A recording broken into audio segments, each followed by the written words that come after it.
When introducing its second-generation Classica line of speakers, Opera described them as embodying the classicism of both music and Italian craftsmanship.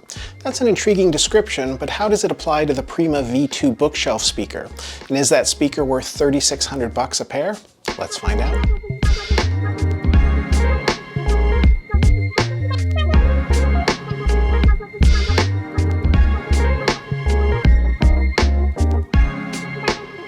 I'm Aaron Jenkins, and here on the Absolute Sounds YouTube channel, I review entry-level high-end products, as well as products that may appeal to listeners with real-world, often shared rooms. And if the $3,599 per pair Prima isn't exactly inexpensive for many buyers, it's unquestionably a fabulous fit for real-world rooms because, well, look at it. In a world full of hard-edged rectangular boxes, the Prima is something different. From those shapely side panels, which are wrapped in this rosewood or a concrete look vinyl, to the eco leather that wraps the front, back, and top of the cabinet, to the way that cabinet tapers inward in both height and width atop its plinth. As an object that sits in the room, the Prima looks premium. So there's that Italian craftsmanship check. But sound is what's most important, of course, and Opera's vision here is one of creating loudspeakers that combine beauty, musicality, ease of drive, and long-lasting listening pleasure, companions for hours of music without fatigue. Appropriately enough, the company, which was founded in 1989 by Giovanni Nasta and still designs and builds its products in Treviso, Italy, has traditionally named its speakers after opera singers. Its first model was called the Caruso, and its current top speaker line is the Callis. And I should mention here that Opera and speaker and electronics company Unison Research are owned by the same parent company, Advanced Research and Audio, or ARIA, which is run by the late Nasta's two sons. Anyway, the Prima belongs to Opera's second, less expensive, not named for an opera singer lineup, Classica. The Classica was introduced in 2014, and the current lineup of 4 version 2 speakers began to arrive in 2025. Compared to the originals, everything about the V2s is new. The cabinet design, the drivers, their placement, the crossover, and the position of the port. The Prima is the larger of the 2 bookshelf speakers in the Classica line, which also contains 2 floor standers. Its cabinet is made of 1.5-inch MDF with a rear port and a single set of speaker posts, and those angled top, bottom, and sides both minimize localized resonances and break up internal standing waves. High-density polyurethane is used for internal damping. The Prima's driver complement consists of a 26mm soft dome tweeter that's used across the Classica line, paired with a 7.1-inch aluminum cone midwoofer. As with all Opera speakers, including those in the Callis line, these drivers are made by Danish company ScanSpeak.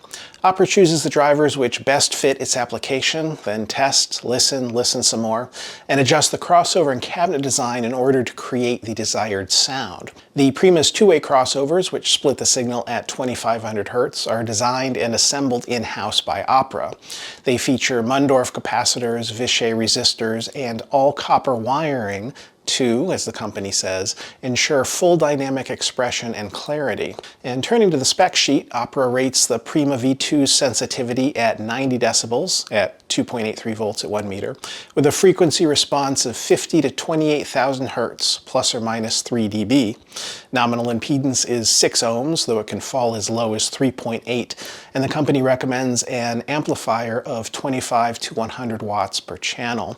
Each speaker is roughly 9.5 inches wide, 15.5 inches deep, and 17 inches high, and weighs about 31 pounds. I listen to the Opera Primas with the NAD C389 and Rogue Audio Cronus Dark integrated amplifiers, with the former streaming high-res digital to the latter via a Darwin Cable Company interconnect, and AudioQuest power conditioning, power cables, and speaker cables. And the first thing I noticed about the Primas was their excellent clarity, low noise floor, the way they wiped away a layer of sonic haze that I hadn't even realized existed in the best speakers I had previously heard in my room, the identically priced B&W 705 S3s I reviewed last summer. The opera's lack of noise allowed me to hear deeper into the music, revealing details, nuance, and low-level musical lines I sometimes hadn't realized were even there, even in very familiar recordings. More broadly, this remarkable clarity improved the separation between instruments and singers,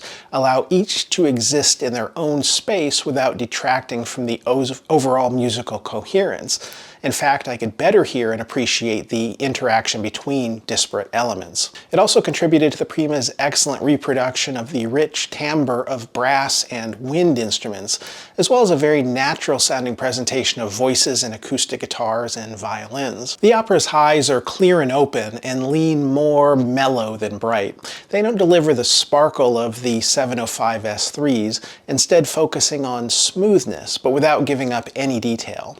This is part of what the company promised about non-fatiguing listening, and the gently laid-back highs, in fact, never get tiring. These highs combine with a transparent, detailed, and slightly plump mid-range to give the Primas a somewhat romantic sound.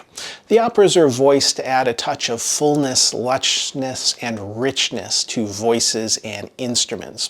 And if this can occasionally feel a tiny bit overblown on certain recordings, far more often it adds to the emotional draw and the excitement. In fact, most of the time, it's engrossing.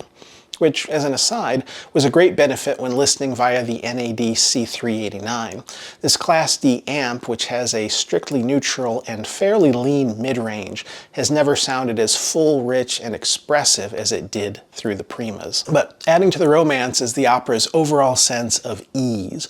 While notes are reproduced very precisely, their leading edges crisply defined, they're also very smooth and very flowing. And none of this is to suggest that the operas can't hit hard, however.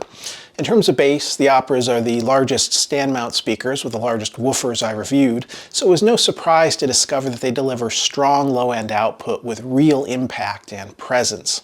Unlike the smaller acoustic energy AE1s I reviewed last time, the Prima's bass can be felt as well as heard.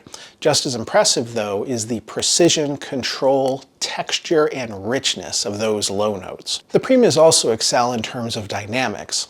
In the William Tell Overture by the Cincinnati Pops Orchestra, a track I came across in fellow reviewer Jason Methfessel's Demo Tracks playlist on Qobuz, the brass swelled with such controlled power and immediacy that I literally leaned back in my seat the first time I heard it. And while the operas were very happy to play loud, they were also impressive at low levels.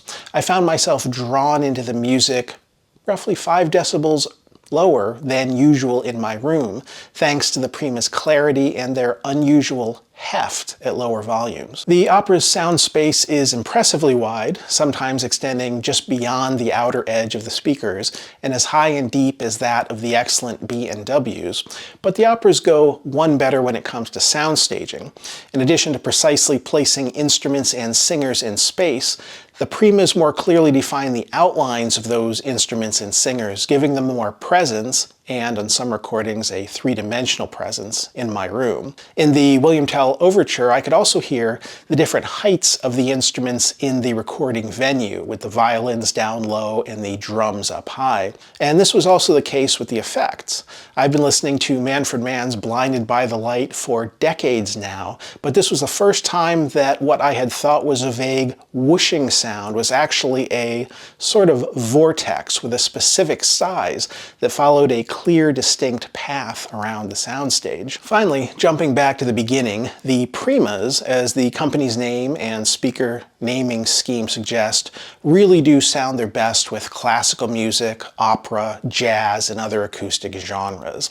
They were happy enough to play rock, and certainly sounded lovely doing so, but they lacked a bit of sharpness and drive for that genre. Ultimately, the presentation was a touch too laid back. The Opera Prima V2 is a fantastic speaker, and I think it's a very good value given its many talents. In several ways, including clarity and detail, it's the best speaker I've heard in my room. It's also wonderfully musical and engaging, and, when the music demands it, very dynamic. It excels at low-level playback, and as opera promised, it's comfortable to listen to for hours on end. The Prima's romantic voicing means it won't be the right fit for everyone, but if you prioritize classical or other acoustic genres, prefer a speaker with a slightly relaxed vibe, or just want to experience its exceptional openness and clarity, this is one speaker you'll definitely want to audition.